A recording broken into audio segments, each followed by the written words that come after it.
오라 우리가 여호와께 노래하며 우리의 구원의 반석을 향하여 즐거이 외치자. 우리가 감사함으로 그 앞에 나아가며 시를 지어 즐거이 그를 노래하자. 오늘 이 시간 함께 주님께 기도하며 나아갑시다. 주님께서 우리를 다시 한번 예배의 자리로 부르셨습니다. 한 주간 살아가면서 내 마음속에 생겨났던 모든 염려와 두려움과 아픔과 상처와 불안감과 모든 부정적인 마음과 생각들, 또 한 주간 살아가면서 지은 모든 죄들, 이 시간 주님께 회개하며 모든 짐을 주님께 맡기며 주님 이 시간 우리를 부르신 주님께만 집중하며 주님만 예배하는 시간 되게 하여 주옵소서. 우리 이렇게 함께 예배를 위해서 기도하며 나갑시다. 아버지,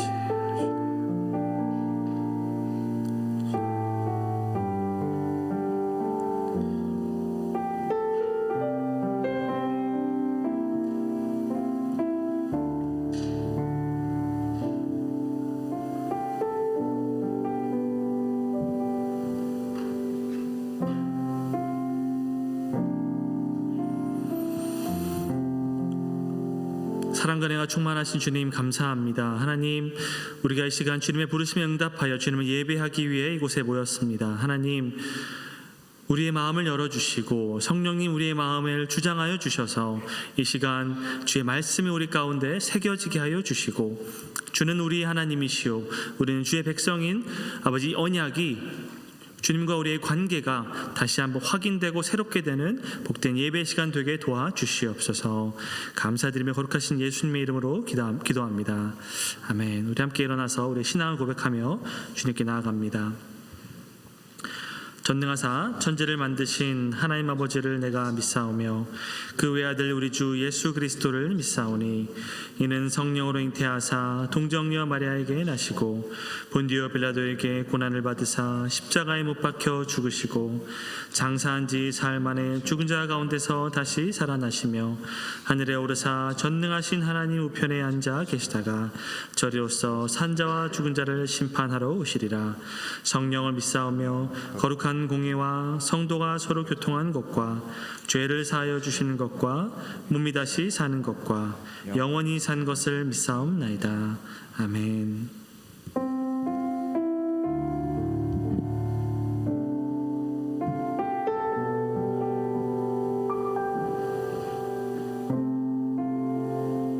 우리의 고백으로 나아갑니다.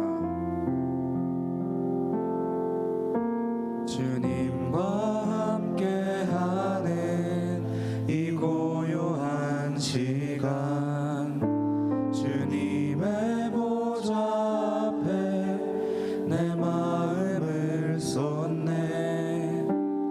모든 것 아시는 주님께 감출 것 없네. 내 마음과 정성 다해. 우리 한 번 더 고백할까요? 주님과 함께하는 이 고요한 시간, 주님의 보좌 앞에 내 마음을 쏟네. 모든 것 아시는 주님께 감출 것 없네. 내 마음과 정성 다해 주 바라나이다. 온 마음 다해 사랑합니다. 온 마음 다해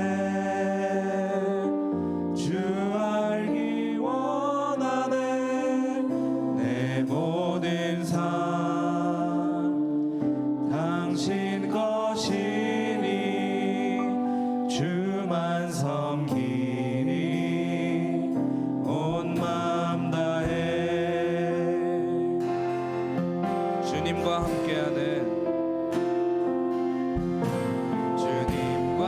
함께하는 이 고요한 시간, 주님의 보좌 앞에 내 마음을 쏟네.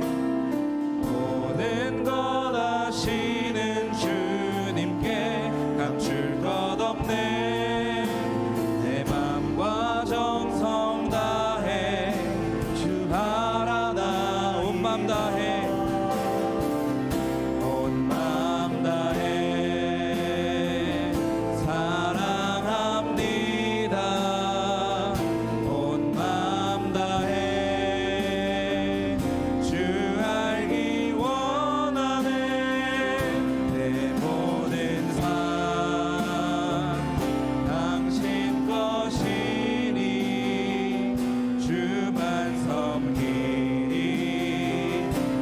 마음 다해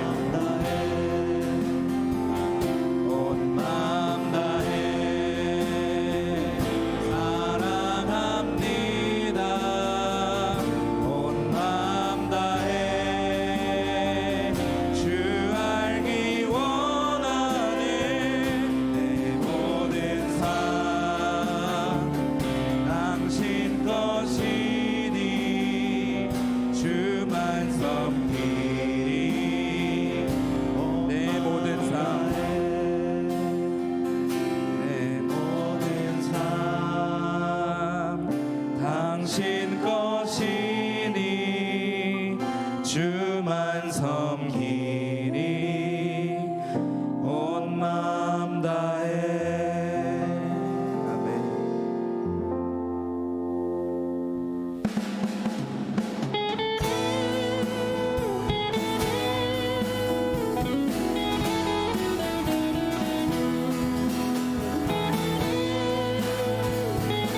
우리 온 마음 다해 주님을 부르며 찬양합시다. 여호와를 즐거이 불러 기쁨으로 주께 나가리. 여호와 하나님 나 그의 백성 기르시는 양이라. 아멘. 여호와를 즐거이 불러 기쁨으로 주께 나가리. 여호와 하나님 난 그의 백성 기르시는 양. 여호와를 즐거이 불러 기쁨으로 주께 나가리. 여호와 하나님 난 그의 백성 기르시는 양이라. 여호와를 즐거이 불러 기쁨으로 주께 나가리. 여호와 하나님 난 그의 백성 기르시는 양. 감사함으로 주를 높이며 그분에 들어가서 찬송함으로 그 이름을. 아멘. 우리 한 번 더 고백합니다. 여호와를 즐거이 불러 기쁨으로 주께 나가리. 여호와 하나님 난 그의 백성 기르시는 양이. 아멘. 여호와를 즐거이 불러 기쁨으로 주께 나가리. 여호와 하나님 난 그의 백성 기르시는 양이라. 감사함으로 주를 높이며 그분에 들어가서 찬송함으로 그 이름을. 감사함으로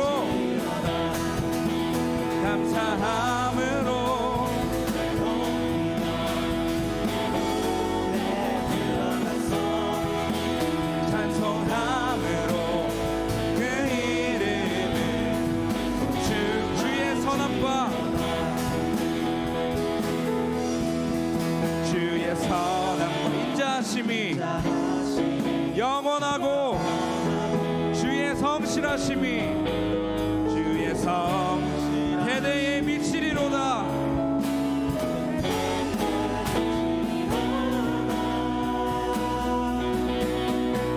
감사함으로 주를 높이며 그분에 들어가서 찬송함으로 그 이름을 송축할지어다.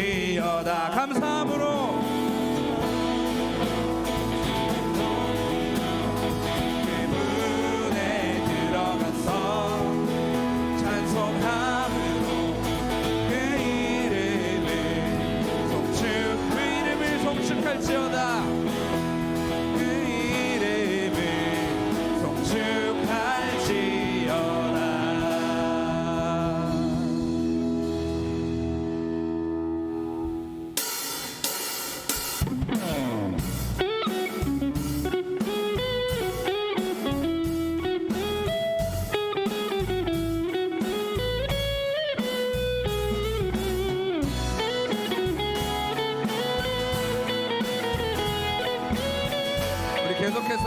마음을 드리기 원합니다. 내 마음을 가득 채운 주 향한 찬양과 사랑 어떻게 표현할 수 있나. 수많은 찬양들로 그만 표현할 길 없어 다시 고백합니다. 내 마음을 가득 채운 내 마음을 가득 채운 주 향한 찬양과 사랑 어떻게 표현할 수 있나. 수많은 찬양들로 표현할 길 없어 다시 고백합니다. 주 사랑해요. 온 맘 다하여 말로 다 할 수 없어. 주 사랑해요. 찬양 받아 주소서. 아멘.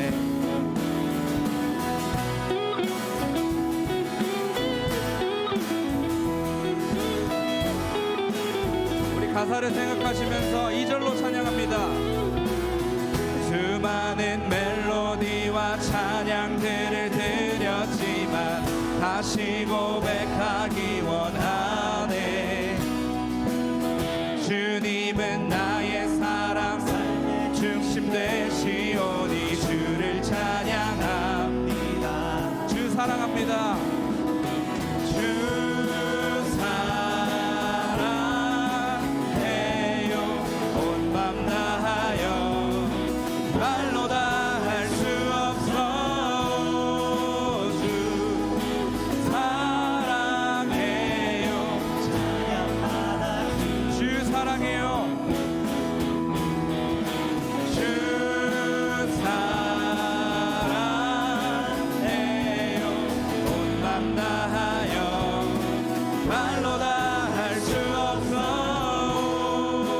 주 사랑해요. 찬양 받아 주소서. 주님 사랑 다시 고백하는 새날 감사해요. 주님 사랑 다시 고백하는 찬양 주심 감사해요. 우리 한 번 더 고백합니다. 주님 사랑 다시 고백하는 새날 주심 감사해요. 주님 사랑 다시 고백하는 찬양 주심 감사해요. 주 사랑해요. 주 사랑해요. 온 맘 다하여 말로 다 할 수 없어. 주 사랑해요. 찬양 받아 주소서. 찬양 받아 주소서. 찬양 받아 주소서. 아멘.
주님께 오직 주께 경배하네. 거룩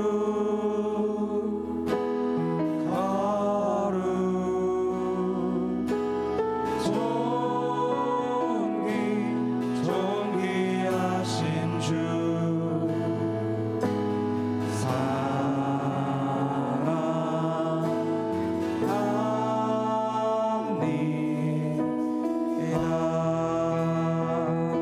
주님만 주님만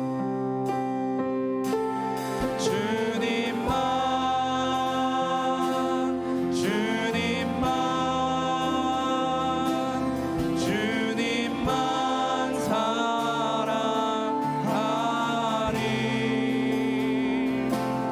나의 왕 나의 주님 주님을 더욱 알기 원해. 나 주님께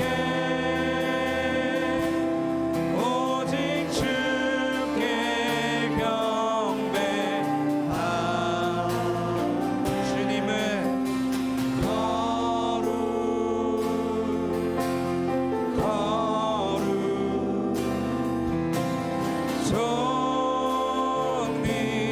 존귀하신 주 사랑합니다.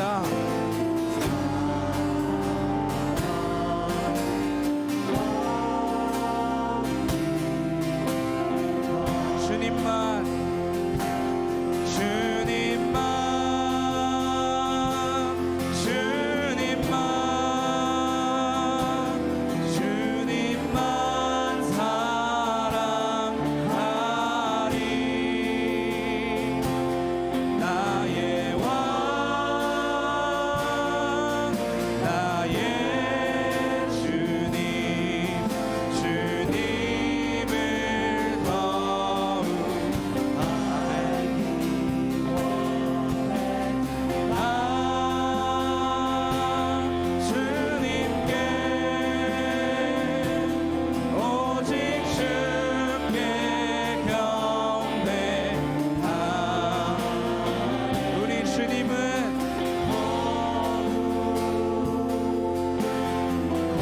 거룩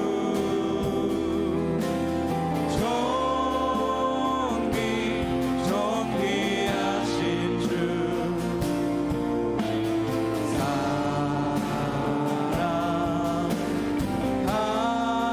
사랑합니. 내가 믿는 분 내가 믿는 분 예수 내가 속한 분 예수 삶의 이유 되시네. 내 노래 되시. 내가 믿는 분 내가 믿는 분 예수 내가 속한 분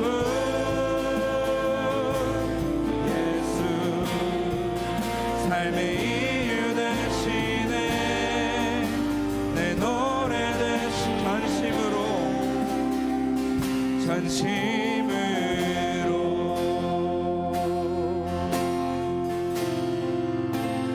내가 믿는 분 예수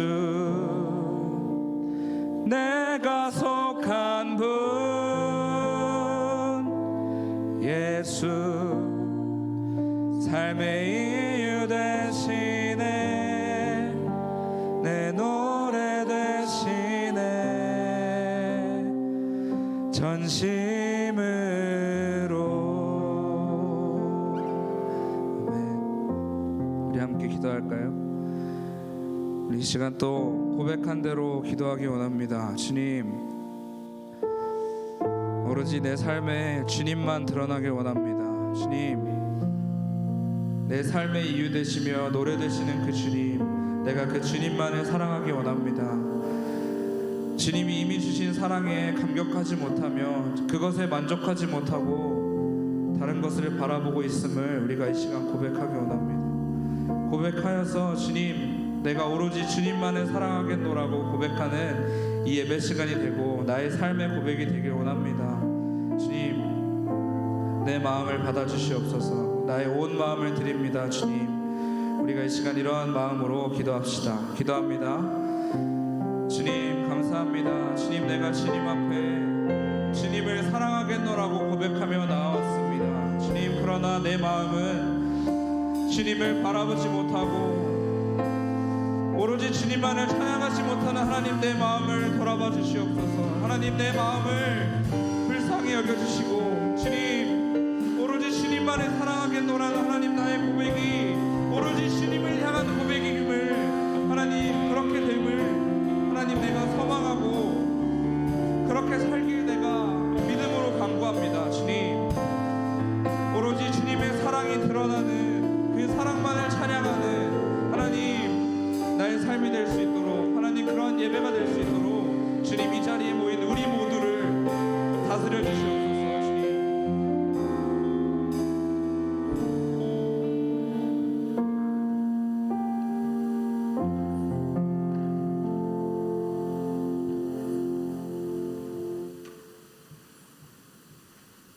올리겠습니다. 하나님 아버지, 감사합니다. 지난 한 주간 우리를 은혜 가운데 지켜주시고 오늘 주일을 맞이하여 예배의 자리로 불러주시니 감사드립니다.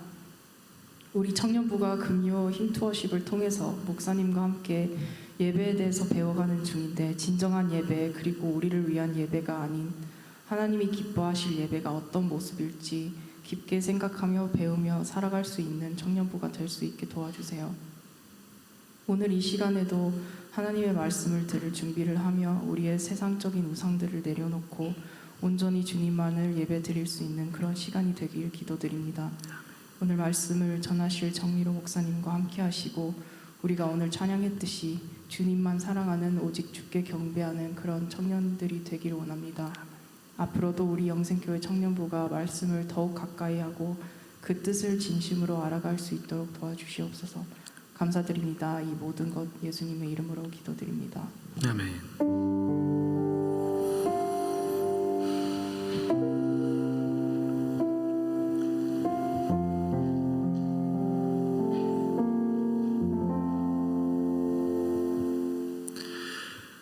네, 우리 오늘 함께 읽을 하나님의 말씀은 사도행전 9장 3절부터 9절까지입니다. 사도행전 9장 3절부터 9절까지의 말씀입니다. 3절부터 우리 한 절씩 함께 교독하도록 하겠습니다. 제가 먼저 3절 읽습니다. 사울이 길을 가다가 다메섹에 가까이 이르더니 호련히 하늘로부터 빛이 그를 둘러 비추는지라. 땅에 엎드러져 들음에 소리가 있어 이르시되 사울아 사울아 내가 어찌하여 나를 박해하느냐 하시거늘 대답하되 주여 누구시니이까? 이르시되 나는 내가 박해하는 예수라. 너는 일어나 시내로 들어가라. 내가 행할 것을 내게 이를 자가 있느니라 하시니 같이 가던 사람들은 소리만 듣고 아무도 보지 못하여 말을 못하고 서 있더라. 사울이 땅에서 일어나 눈은 떴으나 아무것도 보지 못하고 사람의 손에 끌려 다메섹으로 들어가서 함께 읽습니다. 사흘 동안 보지 못하고 먹지도 마시지도 아니하니라. 아멘. 네, 우리가 지금 사도행전을 함께 통독을 하고 있죠. 제가 쉬운 말 성경으로 함께 사도행전을 지금 읽고 있는데, 사도행전 9장을 읽어보신 분들은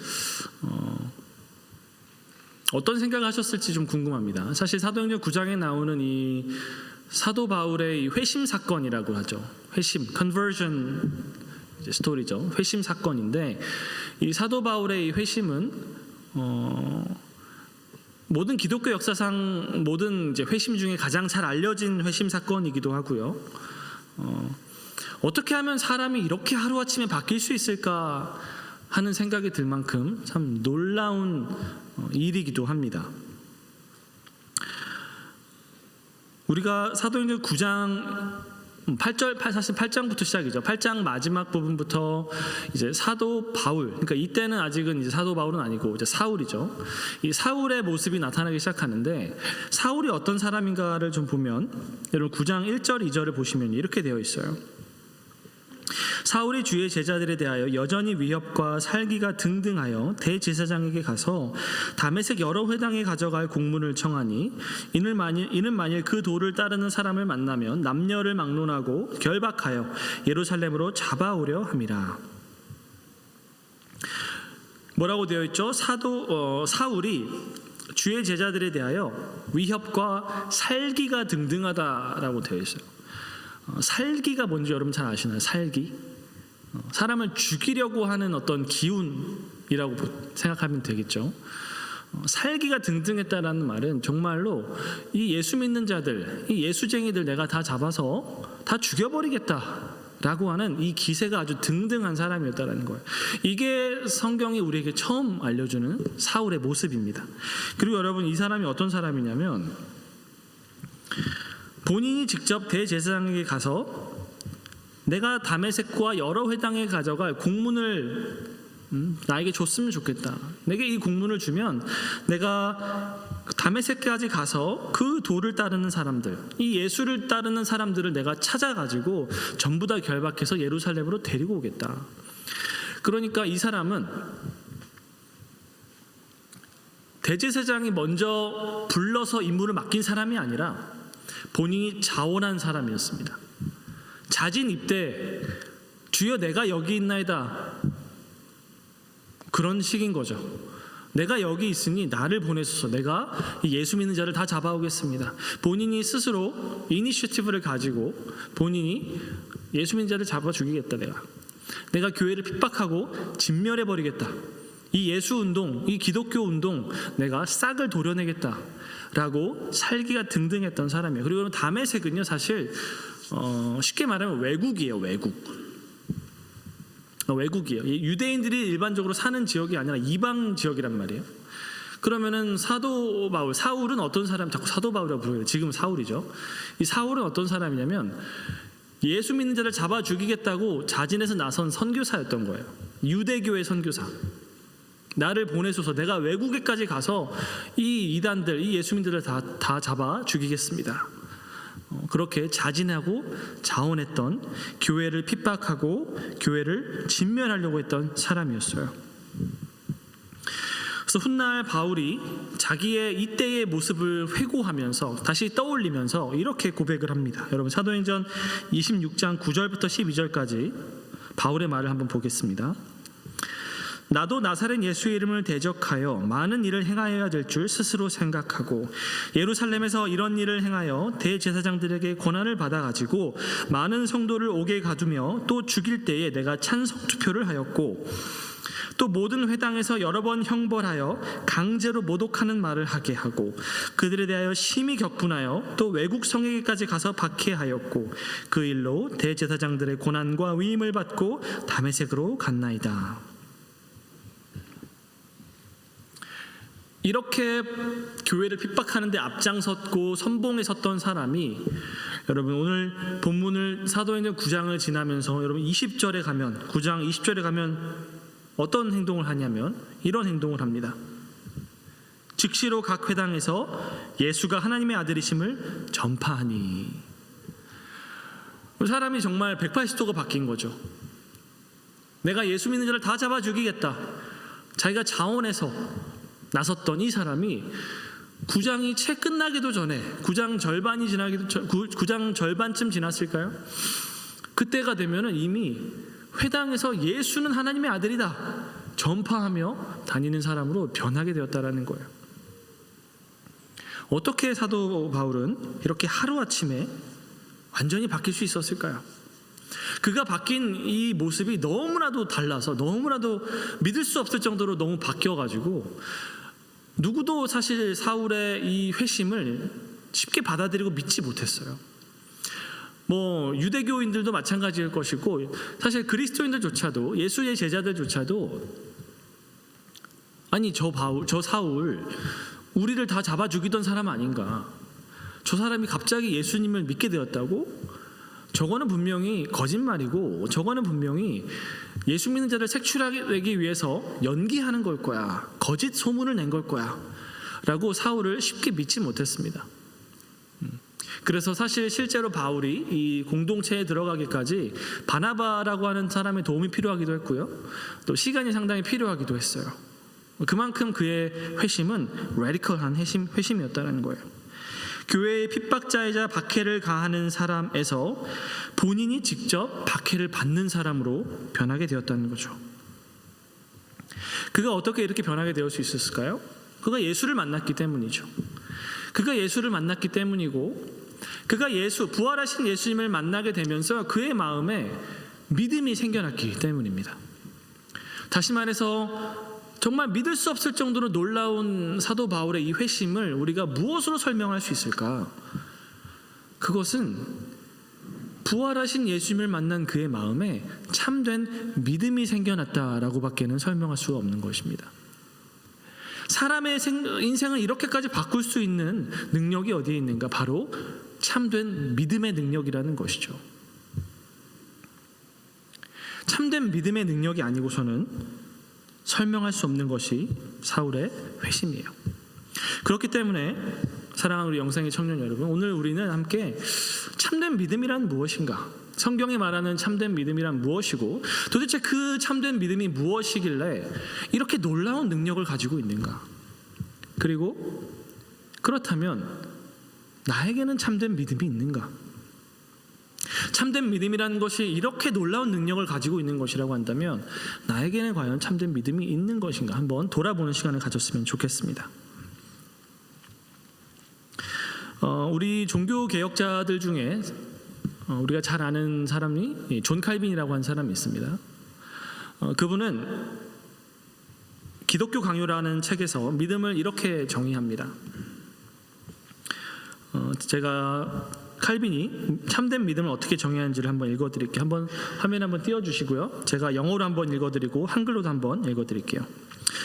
We shall now have a full definition of faith if we say that it is a firm and sure knowledge of the divine favor toward us, founded on the truth of a free promise in Christ, and revealed to our minds and sealed on our hearts by the Holy Spirit. 믿음은 우리를 향하신 하나님의 은혜에 관한 확고하고 분명한 지식이다. 믿음은 그리스도 안에 주어진 값없는 약속의 토대 위에 있으며 성령을 통해 우리 지성에 계시되고 우리 마음에 인치신 바 되었다. 다시 한번 읽어드릴게요. We shall now have a full definition of faith if we say that. 자, 믿음의 요소들이 어떤 것인지 한번 잘 보세요. It is a firm and sure knowledge of the divine favor toward us, founded on the truth of a free promise in Christ, and revealed to our minds and sealed on our hearts by the Holy Spirit. 믿음은 우리를 향하신 하나님의 은혜에 관한 확고하고 분명한 지식이다. 믿음은 그리스도 안에 주어진 값없는 약속의 토대 위에 있으며 성령을 통해 우리 지성에 계시되고 우리 마음에 인치신 바 되었다. 칼빈의 이 믿음의 정의를 우리가 살펴보는 이유는 그가 이 참된 믿음을 아주 조심스럽게 성경에 따라 정의 내리려고 노력했기 때문입니다. 그는 참된 믿음이란 무엇인가에 대한 그의 정의에 성경이 말하는 믿음인 무엇인가에 대한 모든 데이터들을 이 정의에 녹여내려고 의도적으로 의식적으로 노력했기 때문이에요. 그래서 우리가 이 정의를 따라서 한번 참된 믿음이란 무엇이고 사도 바울이 가졌던 믿음은 이러한 정의의 요소들을 어떻게 드러내고 있고 우리는 이 정의에 따라서 어떻게 믿음을 가져야 하는가를 살펴보도록 하겠습니다. 첫 번째로 여러분 뭐라고 말하죠? 믿음은 바른 지식에 근거해야 한다라고 말하고 있습니다. It is a firm and sure knowledge of the divine favor toward us 라고 말을 하죠. 우리를 향하신 하나님의 은혜에 관한 확고하고 분명한 지식이다라고 이야기를 합니다. 여러분, 지식이 없는데 참된 믿음이 가능할까요? 하나님이 누구시고 예수님이 누구시며 그가 우리를 위해서 무엇을 행하셨는가를 알지 못한다면 참된 믿음은 불가능할 것입니다. 이것이 사실 우리에게는 사실 너무나도 당연한 것처럼 느껴질 수 있어요. 그런데 여러분, 우리가 좀 기억했으면 좋겠는 건 칼빈이 이 정의를 내릴 때만 해도 지식의 기반한 믿음, 참된 믿음은 지식에 기반해야 한다, 참된 믿음을 갖기 위해서는 반드시 바른 지식이 있어야 한다라는 것이 결코 당연하게 받아들이지 않았던 시대였습니다. 지식이 꼭 필요한가? 바른 지식이 꼭 필요한가? 참된 믿음을 위해서 이 바른 지식이라는 것이 꼭 필요한가에 대해서 많은 사람들이 그렇지 않다라고 말을 하던 시대였어요. 특히나 여러분, 이때는 종교개혁 시대였죠. 그때 이제 주류였던 교회는 가톨릭 교회였죠. 천주교였는데, 이 천주교 가톨릭 교회는 사실 바른 믿음을 위해서는 지식은 필요하지 않다라고 이야기를 했습니다. 지식이 없어도 바른 믿음을 가질 수 있다라고 주장을 했기 때문이에요. 여러분, 놀라운 사실은요, 그 당시 가톨릭 교회는 성경책 있죠, 여러분. 성경책을 성도들에게로부터 숨기고 그들이 성경책을 읽는 것을 허락하지 않았습니다. 이상하죠, 여러분? 우리는 읽어라 해도 안 읽는 시대인데, 이 당시에는 읽고 싶어도 교회에서 읽지 못하게 막았다라는 거예요. 왜 그랬을까요? 그 당시에 성경책은 이제 사제들만 볼 수 있었고, 사제들만 라틴어로 된 성경책을 볼 수 있었어요. 근데 라틴어는 사실 사람들이 실제로 사용하는 언어가 아니었기 때문에 이때에는 일반 이제 교육을 받지 못한 성도, 평신도들은 라틴어로 된 성경책을 읽을 수가 없었어요. 사제들만 라틴어로 된 성경책을 읽을 수 있었고, 이것을 영어라든지 불어, 독일어, 화란어, 이런 실제로 사람들이 쓰는 언어로 번역하는 행위를 가톨릭 교회는 엄하게 금지했습니다. 그리고 성경을 라틴어에서 일반 언어로 번역하는 사람은 누군지 잡히면 화형에 처하는, 이단자로 몰려서 화형에 처하는 그런 시대였어요. 왜 그랬을까요? 평신도들은 성경을 읽어도 이해할 수 없다라고 생각을 했기 때문입니다. 평신도들은 성경을 읽어도 올바로 이해할 수 없을 것이고,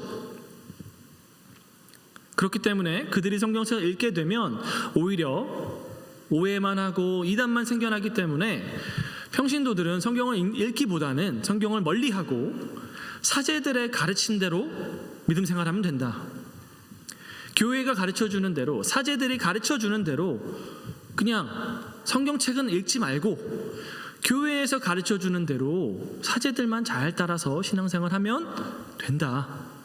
엄격한 사제주의라고 하는 이 가톨릭의 사제주의 속에서 사제들과 평신도의 구분을 엄격하게 가져왔죠.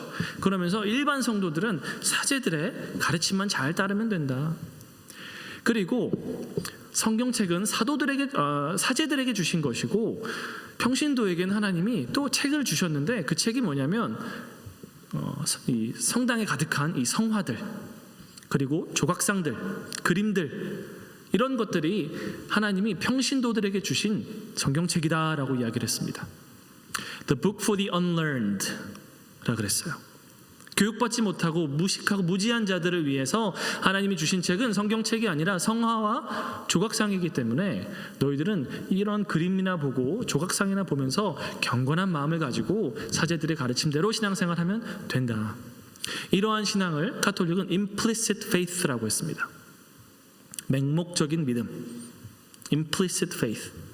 지식에 기반하지 않은, 바른 성경의 내용을 알고 성경 말씀을 아는 지식에 기반하지 않고 그저 교회의 권위를 믿고 교회의 권위를 따라가는 믿음, 이것을 implicit faith라고 했고, 이걸로 충분하다라고 말하던 그 시대에 종교개혁자들, 칼빈을 비롯한 종교개혁자들은 그렇지 않다, 바른 믿음은 바른 지식에 기반해야 한다라고 외쳤던 것이에요. 성경은 뭐라고 말하고 있습니까? 성경은 바른 믿음은 반드시 바른 지식에 근거해야 한다고 말합니다. 여러분, 여호수아 1장 8절을 한번 같이 읽어보겠습니다. 시작. 이 율법책을 내 입에서 떠나지 말게 하며 주야로 그것을 묵상하여 그 안에 기록된 대로 다 지켜 행하라. 그리하면 내 길이 평탄하게 될 것이며 내가 형통하리라. 시편 1편 1절과 2절도 함께 읽어보겠습니다. 복 있는 사람은 악인들의 꾀를 따르지 아니하고 죄인들의 길에 서지 아니하며 오만한 자들의 자리에 앉지 아니하고 오직 여호와의 율법을 즐거워하여 그의 율법을 주야로 묵상하는도다. 복 있는 사람이 어떤 사람입니까? 주야로 하나님의 말씀을 묵상하는 사람입니다. 참된 복 있는 사람, 그의 인생이 형통하기 위해서는 어떻게 해야 합니까?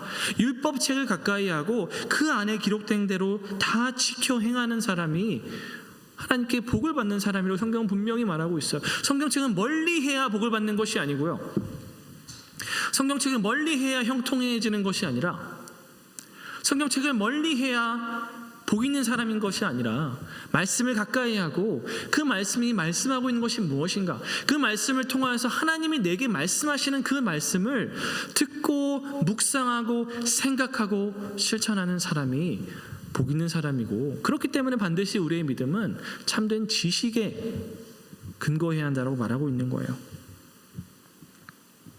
칼빈은 이렇게 말합니다. 맹목적인 믿음은 참된 믿음을 사장시킬 뿐만 아니라 완전히 파괴한다. 아무것도 이해하지 못하면서 교회에 맹목적으로 굴복하는 것을 믿음이라고 할 수 있는가? 믿음은 무지가 아니라 지식이다. 그리고 그 지식은 단지 하나님을 아는 것이 아니라 하나님의 뜻까지 아는 지식이다. 아무것도 모르면서 여러분, 교회만 맹목적으로 따르는 지식을 바른 믿음이라고 할 수 있겠습니까? 그래서 여러분, R.C. 스프로이라고 하는 신학자는 이렇게 말합니다. 하나님의 머릿속에 하나님이 없으면 마음에도 하나님이 있을 수 없다. 머릿속에 하나님이 없으면 마음속에도 하나님이 있을 수 없다라고 말했습니다. 그렇기 때문에 여러분, 개혁교회, 이 카톨릭이 아닌 이 개신교, 개혁교회는요, 성도를 교육하고 훈련시키는 일을 아주 중요하게 생각합니다. 역사적으로 여러분, 칼빈 이후부터 항상 종교개혁 이후에 이 개혁교회, 우리 같은 개신교회는 성도를 하나님의 말씀으로 가르치고 훈련하고 무장시키는 일을 아주 중요하게 생각해 왔어요. 교육과 훈련은 교회의 본질적인 사명 중에 하나라고 여겼던 것이죠. 성경, 교리, 복잡한 신학, 이런 거는 목사님, 전도사님만 아시면 되고, 평신도는 그저 와서 예배만 잘 드리고 교회 봉사만 잘하면 된다, 이게 아니라는 거예요. 그런데 여러분, 놀라운 것은요, 개혁교회를 다니고 있지만, 카톨릭이 아니고 개신교를 다니고 있지만 여전히 카톨릭처럼 신앙생활하는 성도들이 너무나도 많습니다. 하나님 말씀은, 성경 말씀을 읽어도 잘 이해가 안 되니까 잘 읽지 않게 되고, 공부하고 싶어 하지 않게 되고, 성경책 읽는 것도 지겨워하고 부담스러워하고 어려워하고, 너무 어려워, 이런 거는 나 같은 평신도들은 그냥 목사님 말씀만 잘 듣고 따르면 돼. 교회에서 목사님이 알려주신 것만 잘 믿고 따르면 되지. 내가 뭐 성경책을 읽고, 내가 성경을 연구해? 내가 무슨 성경을 연구해? 그냥 가르쳐 주신 걸 잘 받고 믿기만 하면 되지. 여러분, 그렇게 신앙생활하는 사람들이 정말 많다라는 안타까운 사실이에요. 여러분, 말씀을 알아야 합니다. 그리고 본인이 말씀을, 성경 말씀을 읽어야 돼요. 여러분, 왜냐하면 여러분요, 성경 말씀은요, 하나님이 목사님들에게 주신 것이 아니라 모든 하나님의 백성에게 주신 것이기 때문이에요. 그거는 여러분도 포함이 된다는 거예요. 하나님이 성경책을 여러분에게 주셨어요. 우리 중구에게 주셨고, 우리 진성 전도사님이죠, 우리 성일에게 주셨고, 승윤이에게 주셨다라는 거예요. 나에게 주신 하나님의 말씀이라는 거예요. 다른 사람을 통해서 들으라고 주신 말씀이 아니라, 물론 우리가 말씀을 다른 사람을 통해서 들을 수 있지만 primarily 이거는 내게 주신 말씀이고, 그렇기 때문에 내가 말씀을 통해서 하나님의 음성을 듣는 것이 중요하다는 것이에요. 내가 말씀을 읽을 수 있고, 그래서 여러분, 제가 지금 성경 통독하면서 쉬운 말 성경으로 하는 이유가, 사실 쉬운 말 성경은 물론 의역이기 때문에 그 안에 해석이 들어간 번역이긴 하지만, 그럼에도 불구하고 지금 제가 쉬운 말 성경으로 통독을 하자라고 말한 이유는 여러분이 직접 읽고 무슨 말인지 이해하기를 바라기 때문에 그렇습니다. 개역 개정이 좀 어려울 수 있으니까 여러분들에게 쉬운 말 성경으로 우리가 직접, 여러분들이 직접, 저를 보세요, 직접 여러분들이 말씀을 보면서 그 말씀의 의미를 깨닫고 그 말씀을 여러분들이 직접 내면을 하기를 바라기 때문이에요. 여러분들이 말씀을 읽을 수 있고요, 여러분들이 말씀을 연구할 수 있습니다. 연구할 수 있어요. 여러분, 말씀 연구하는 방법을 배우면 다 가능합니다. 말씀을 연구할 수 있고요, 그러면서 여러분 세컨 핸드로 나에게 오는 하나님의 말씀이 아니라 나에게 주시는 말씀으로 내가 말씀의 그 의미를 깨닫고 발견하게 될 때 그럼 그 말씀이 내 삶에 역사하는 능력이 더 강해지는 거예요. 여러분, 아담과 하와의 가장 큰 차이 중에 하나가 이거라고 얘기하죠. 아담은 직접 하나님의 말씀을 들었지만 하와는 아담을 통해서 하나님의 말씀을 들었다. 아담은요, 하나님이 이거 선악을 알게 하는 나무 열매를 먹지 말라라고 말씀하실 때 아담은 직접 들었어요. 근데 그때 하와는 없었죠. 하와는 남편을 통해서 그 말씀을 들었죠. 그러다 보니까 그 말씀이 아담에게는 강력하게, 조금 더 강력하게 있었지만 하와에게는 그 말씀이 더 분명히 새겨져 있지 않았기 때문에, 그래서 여러분, 뱀이 하와에게 먼저 접근을 했다고도 볼 수 있어요. 내가 직접 하나님의 말씀을 읽는 것이 중요한 것이죠. 그래서 여러분, 사실 우리 청년부도 지금 이런 교육이 좀 필요합니다. 근데 이런 교육을 지금 하려고 하는 게 뭐냐면 바로 독서 모임이에요. 우리 아직 독서 모임 10계명 공부하고 있죠. 지금 3주 했는데요. 지금 지난 세 번째 때 6명이 모였어요. 근데 숫자는 점점 줄어드는데 나눔은 더 풍성해져 갑니다. 정말 그래요, 여러분. 지난 3주차 때는 정말 풍성한 나눔이었어요. 질문도 많이 들어왔고요, 나눔도 많이 했고요, 각자 가지고 있는 예배에 대한 생각들, 고민들 주거니 받거니 하면서 되게 풍성한 시간을 보냈습니다. 여러분, 독서 모임 여러분 좀 적극적으로 참여해 주셨으면 좋겠어요. 그리고 교회에서 훈련이나 어떤 교육 프로그램이 있을 때 좀 적극적으로 여러분 참여했으면 좋겠습니다. 자꾸 수동적인 신앙생활이 아니라 바른 지식에 기반한 바른 믿음 생활을 하기 위해서 여러분들이 직접 말씀을 이해하고 깨달을 수 있는 그 실력을 좀 키웠으면 좋겠습니다. 지식은 분명히 바른 믿음을 위해서 꼭 필요합니다. 그리고 여러분, 이 지식의 핵심 내용이 뭐냐? 로마서 10장 9절에서 바울은 이렇게 이야기합니다. 함께 읽습니다. 내가 만일 내 입으로 예수를 주로 시인하며 또 하나님께서 그를 죽은 자 가운데서 살리신 것을 내 마음에 믿으면 구원을 받으리라. 내 입으로 예수를 주로 시인하며 하나님께서 그를 죽은 자 가운데서 살리신 것을 내 마음에 믿으면 구원을 받으리라. 예수를 주로 시인하고 그분이 부활하셨다는 것을 마음으로 믿으면, 이거를 여러분 사도들은 어떻게 표현하냐면 하나님께서 예수님을 우리의 주와 구원자로 삼으셨다. Lord and Savior, 주와 구원자로 삼으셨다, 이렇게 얘기를 합니다. 그분이 우리의 구원자이실 뿐만이 아니라 그분이 우리의 주님이시고, 주님이란 건 주인이시라는 거예요. 주인. 그분이 우리의 주인이실 뿐만 아니라 우리의 구원자라는 사실. 여러분, 두 가지가 다 필요해요. 어떤 사람들은 구원자라고는 고백하지만 주님이라고는 고백을 안 하죠. 나를 구원하셨다는 건 믿지만 그분이 내 인생의 주인이라고는 고백하지 않는 삶을 삽니다. 그러나 Lord and Savior, 그분이 주님이시고 그분이 구원자시다라는 사실, 이 두 가지를 다 붙잡는 것이 중요합니다. 예수님이 누구시고 그가 나를 위해 무엇을 행하셨는가, 예수님의 인격과 사역을 아는 것이 우리의 신앙의 가장 핵심 중의 핵심이에요. 성경의 모든 내용은 이것을 증거하고 있어요. 창세기부터 요한계시록까지, 여러분 정성기 목사님 통해서 여러 번 들으셨을 거예요. 모든 성경 말씀은 그리스도를 증거하고 있어요. 창세기부터 요한계시록까지 예수님이 누구시고 그가 우리를 위해서 무엇을 행하셨는가, 오신 예수 그리스도, 그가 우리의 구원자이시고 그가 우리의 주님이시다. 이것을 여러분들이 말씀을 통해 발견하신 여러분 되기를 축복합니다. 두 번째로,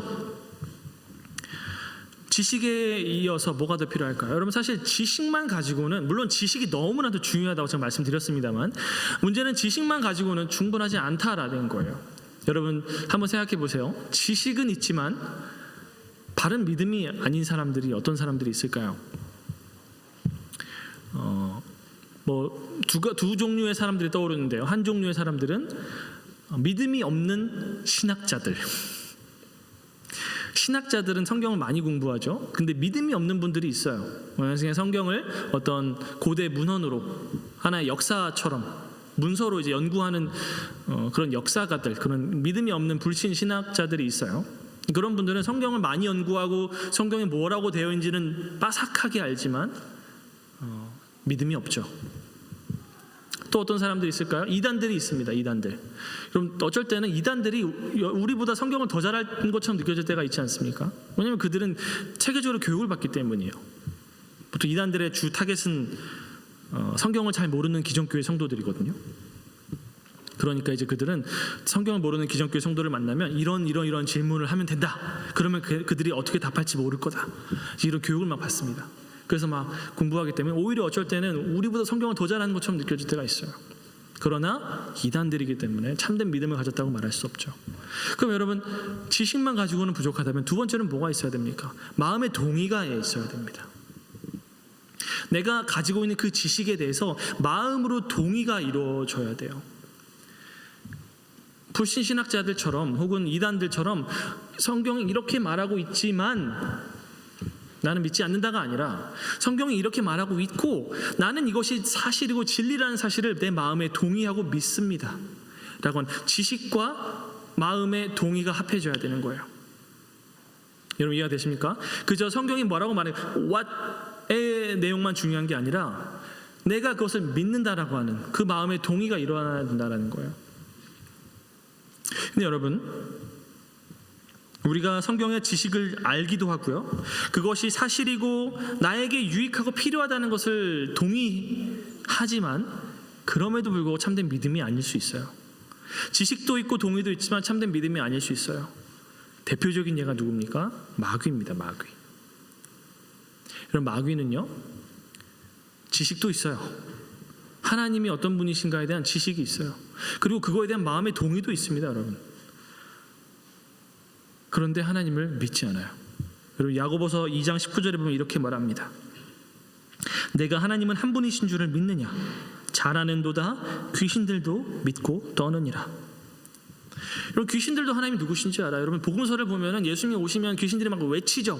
하나님의 거룩하신 자여, 아직 때가 되지 않았는데 왜 오셨습니까? 막 하면서 하나님께, 예수님께 막 소리 지르잖아요. 그들은 예수님이 누구신지도 알고 있고 지식적으로도 알고 있고요, 그분의 능력이 있다라는 사실, 두려워서 떨 만큼 그들은 마음의 동의도 있어요. 마음으로도 동의도 있어요. 그런데 문제는 뭐냐면 지식과 동의는 있지만, 그리고 하나님의 말씀이 다 사실이고 하나님의 능력이 있으시고 그분의 말씀이 반드시 이루어진다는 것에 대한 마음의 동의도 있지만 그들은 하나님께 자기의 삶을 신뢰로 내어드리지 않습니다. 하나님을 신뢰하지 않는다는 거예요. 자신의 삶을 하나님께 헌신하지 않는다는 거예요. 지식과 동의는 있지만 신뢰가 없기 때문에, 삶을 드리는 신뢰가 없기 때문에 그것은 진정한 믿음이라고 말할 수가 없는 것이에요. 그렇기 때문에 여러분, 정리하면 참된 믿음은 무엇이 있어야 됩니까? 바른 지식이 있어야 하고요, 예수님이 누구시고 그분이 나를 위해서 무엇을 행하셨는가, 하나님의 말씀, 하나님이 누구시며 그의 뜻이 무엇인가에 대한 바른 지식이 있어야 되고요, 그 지식에 대한 마음의 동의가 있어야 되고요, 그것이 사실이라는 마음의 동의, 그것이 내게 유익하다는 동의, 그것이 나에게 필요하다라고 하는 동의가 있어야 되고요, 마지막으로 세 번째로 거기에 내 삶을 드리는 신뢰가 있어야 됩니다. 지식과 동의와 신뢰가 있을 때 우리 성경은 그것을 바른 믿음이라고 이야기를 합니다. 누가복음 6장 46절에서 예수님께서는 이렇게 말씀하십니다. 너희는 나를 불러 주여 주여 하면서도 어찌하여 내가 말하는 것을 행하지 아니하느냐. 야고보서 2장 17절, 이와 같이 행함이 없는 믿음은 그 자체가 죽은 것이라. 주여 주여 하면서 말씀하신 대로 행하지 않는 믿음, 그 믿음은 죽은 믿음이라는 것이에요. 지적인 동의는 있지만 신뢰로 삶을 드리지 못하면, 신뢰로 그것을 실천하지 못하면 그래서 그것은 진짜 믿음이라고 말할 수 없는 거예요. 근데 여러분, 문제는 뭐냐면요, 너무나도 많은 사람들이 지적인 동의를 믿음이라고 착각한다는 거예요. 지적인 동의를 믿음이라고 착각한다는 거예요. 왜냐하면 지적인 동의가, 사실 여러분, 신뢰라는 건 눈에 보이지 않잖아요. 신뢰라는 건 눈에 보이지 않아요. 지적인 동의는 자기가 알 수 있습니다. 내가 지식이 있다는 것도 알 수가 있고요, 동의라는 것도 여러분, 내가 동의한다는 거 알 수 있어요, 자기가 스스로. 그리고 동의라는 건 마음의 동의이기 때문에 때로는 감정적인 반응도 나타날 수 있어요. 말씀을 듣고 귀신들처럼 두렵고 떨 수도 있어요. 말씀을 듣고 눈물 흘릴 수도 있어요. 근데 여러분, 신뢰는 눈에 보이지 않거든요. 신뢰는 삶으로 드러나는 건데 잘 보이지 않거든요. 그러니까 많은 사람들이 지적인 동의를, 이게 너무 유사하기 때문에, 참된 믿음과 지적인 동의가 너무 유사하기 때문에 지적인 동의만 가지고 참된 믿음이 없음에도 불구하고 자기가 믿음을 가지고 있다고 착각하는 경우들이 너무 많다는 거예요. 사실 정말 두려운 이야기죠. 저도 말씀을 준비하면서 두렵더라고요. 나는 과연 정말 하나님을 신뢰하고 있는가? 어쩌면 나도 지금 지적인 동의를 믿음이라고 착각하고 있지는 않을까? 내 삶에 과연 정말 하나님을 신뢰하는 사람의 증거, 삶의 증거와 열매들이 나타나고 있을까? 열매로 구원받는 건 아니지만 참된 믿음이 있다면 분명히 열매가 있어야 할 텐데, 증거로 나타나야 할 텐데, 내가 지적으로 알고 동의한다고 해서 그것을 믿음이라고 착각하고 있는 것이면 어떡할까? 누군지 자기를 돌아봐야 한다고 말씀하거든요. 두렵고 무서운 이야기입니다. 다시 한번 칼빈이 뭐라고 말하는지 말씀드릴게요. It is a firm, 한 번 더 보여주세요. It is a firm and sure knowledge of the divine favor toward us. 우리를 향하신 하나님의 은혜를 아는 분명한 확고한 지식이 있어야 되고요. Founded on the truth of a free promise in Christ. 그리스도 안에서 주어진 예수 그리스도라고 하는 그 복음의 핵심, 그 약속 안에 위에 세워져야 되고요. Revealed to our minds. 우리의 마음에 그것이 계시되고 드러나서 동의가 일어나야 되고요. And sealed on our hearts by the Holy Spirit. 우리의 심령에 새겨져서 그것이 신뢰로, 삶으로 드러나야 한다고 말하고 있습니다. 여러분, 사도 바울의 회심은요, 이러한 요소들을 너무나도 분명하게 보여주고 있습니다. 여러분, 바울은 어떤 사람이었습니까? 그가 9장 20절, 22절, 29절을 보시면요, 예수를 만나자마자 그는 회당에서 예수님이 하나님의 아들이심을 증거하고 선포하고 증명하기 시작합니다. 그럼 20절을 보세요. 즉시로 각 회당에서 예수가 하나님의 아들이심을 전파하니. 22절, 사울은 힘을 더 얻어 예수를 그리스도라 증언하여 다메섹에 사는 유대인들을 당혹하게 하니라. 여러분, 여기서 증언하다라고 되어 있는 것이 영어 성경 보면 prove라고 되어 있어요. prove, 증명했다. 구약의 말씀들을 기반해서 예수가 그리스도심을 증명했다라는 거예요. 9장 29절, 또 주 예수의 이름으로 담대히 말하고 헬라파 유대인들과 함께 말하며 변론하니 그 사람들이 죽이려고 힘쓰거늘. 지식이 있었죠, 여러분. 지식이 없으면 어떻게 증명할 수 있겠습니까? 바울은 가말리엘이라고 하는 최고의 석학 밑에서 공부한 사람이죠. 그러므로 여러분, 바울은 율법을 꽤 찾던 사람이에요.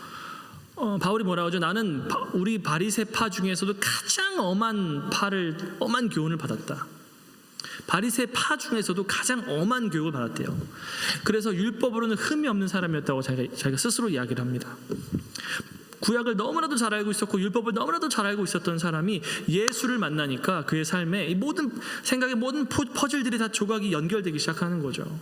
그러면서 그렇구나, 구약 성경이 정말로, 율법이 정말로 예수 그리스도가 그리스도임을 증언하고 있구나, 이것이 맞춰지면서 이제는 누굴 만나든지 구약을 토대로 담대하게 예수가 하나님이심을, 그가 그리스도심을 증거하고 증명할 수 있게 된 거예요. 지식이 있죠. 그리고 그가 여러분 이렇게 하루아침에 변하게 되면서 그의 삶은 완전히 여러분 나락으로 떨어졌습니다. 총망받고 전도 유망한 바리새인에서, 박해자에서 이제는 박해받는 사람으로, 이단의 우두머리로 여러분 완전히 전락하게 됐어요. 여러분, 그것이 진정한 마음의 동의와 신뢰가 없으면 가능했을까요?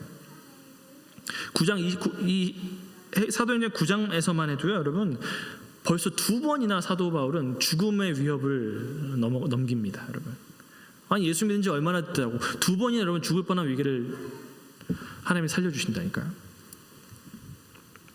그만큼 바울은 하나님을 만나면서, 예수를 만나면서 그의 삶의 바른 지식과 진정한 마음의 동의와 삶의 신뢰가 참된 믿음으로 드러나게 되었어요.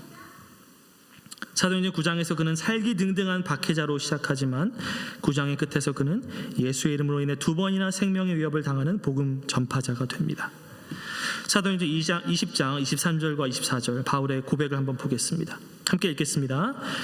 오직 성령이 각 성에서 내게 증언하여 결박과 환난이 나를 기다린다 하시나 내가 달려갈 길과 주 예수께 받은 사명 곧 하나님의 은혜의 복음을 증언하는 일을 마치려 하면은 나의 생명조차 조금도 귀한 것으로 여기지 아니하노라. 여러분, 이것은 진정한 믿음을 가진 사람의 고백입니다. 사랑하는 영생의 청년 여러분, 여러분에게도 이러한 고백과 믿음이 있습니까? 아니면 여러분도 어쩌면 가톨릭 교인들처럼, 그 당시 종교개혁 당시의 가톨릭 교인들처럼 교회에서 알려주는 것만 잘 믿으면 되지라고 생각하며 하나님의 말씀을 가까이 하지 않는 500년은 시대에 뒤떨어진 그런 신앙생활을 하고 있지는 않습니까? 아니면 지적인 동의를 믿음으로 착각하면서 신뢰가 없음에도 불구하고 내겐 믿음이 있다라고 착각하며 살아가고 있지는 않습니까?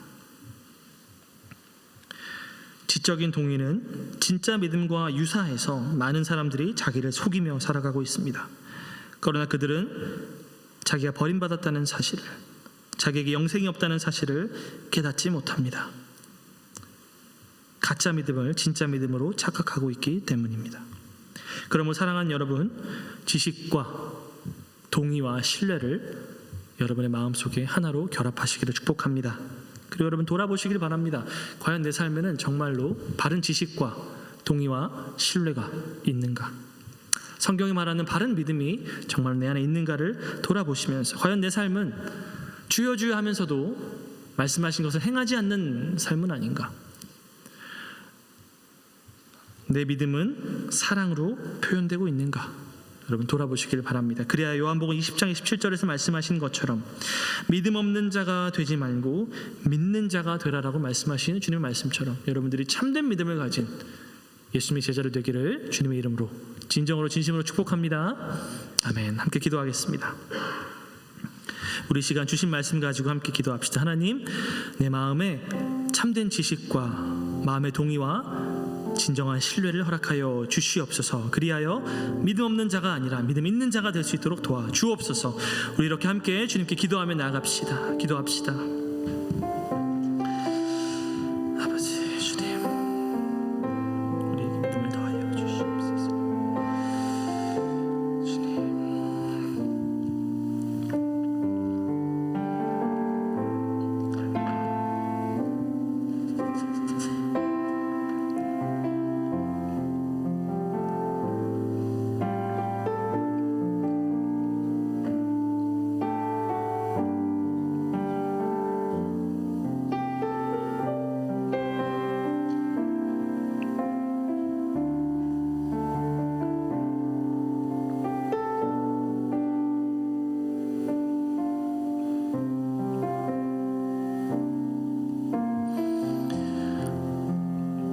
사랑과 은혜가 충만하신 주님 감사합니다. 하나님, 오늘 우리가 말씀을 통하여 참된 믿음이란 어떤 믿음인가를 배웠습니다. 하나님, 사도 바울이 교회를 핍박하고 박해하던 사람에서 참된 믿음을 가지게 되면서 그가 그 믿음을 따라 하나님의 말씀에 순종하고 주님과 동행하게 되었다는 사실을 우리가 말씀을 통해 보았습니다. 하나님, 우리의 삶도 이렇게 되게 도와주시고 우리 안에 참된 믿음의 역사가 일어나게 성령님 도와주셔서 믿음 없는 자가 아니라 믿음 있는 자가 될 수 있도록 주님 우리를 도와주시옵소서. 감사드리며 거룩하신 예수님의 이름으로 기도 올려 드립니다. 아멘.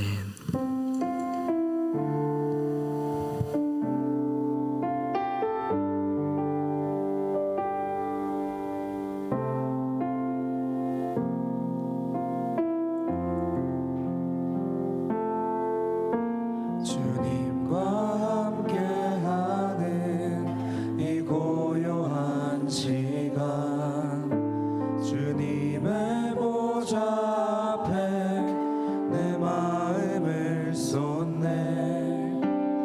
모든 것 아시는 주님께 감출 것 없네. 내 마음과 정성 다해 주 바라나이다. 2절로 찬양합니다. 나 염려하잖아도, 나 염려하잖아도 내 쓸 것 아시니 오직 주의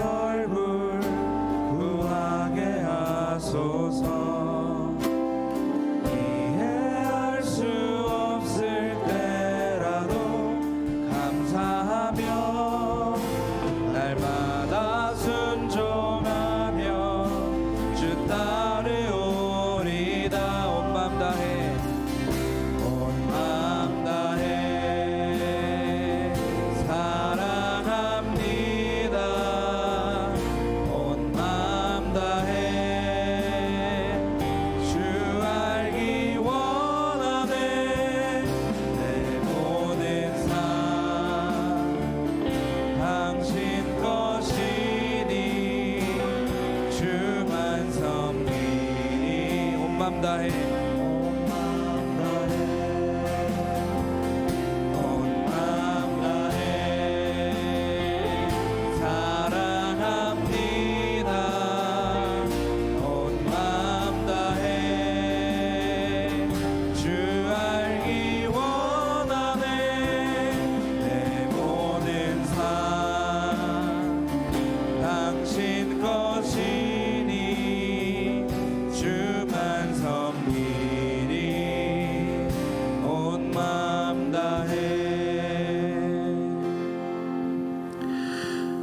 온 마음 다해 주님만 섬기기를 원합니다.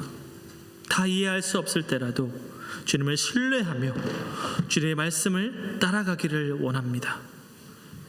주님이 나와 함께 하시기에 아무것도 염려할 것이 없고 주님이 내 모든 쓸 것과 필요를 다 아시고 내 삶이 태초부터 창세전부터 주님의 손안에 있었음을 아버지를 믿음으로 고백하며 염려하지 아니하고 주님이 우리의 인생의 주인 되신다는 것을 믿고 하나님 세상의 모든 염려와 불안과 두려움으로부터 자유케 되어서 이제는 나를 위한 인생이 아니라 하나님을 사랑하고 섬기는 인생 될 수 있도록 참된 믿음의 인생 될 수 있도록 주님 우리를 도와주시고 인도하여 주시옵소서.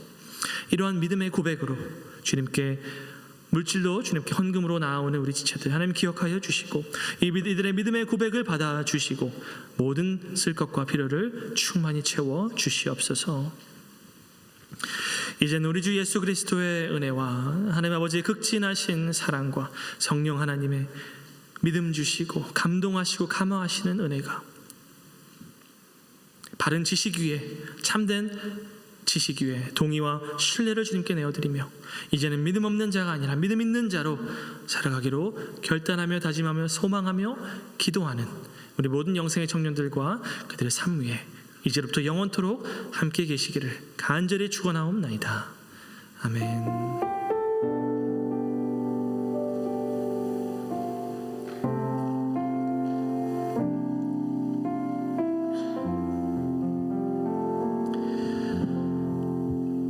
광고하겠습니다. 오늘 우리 공동체를 찾아주신 우리 새 가족이 있습니다. 우리 윤석중 형제님, 네.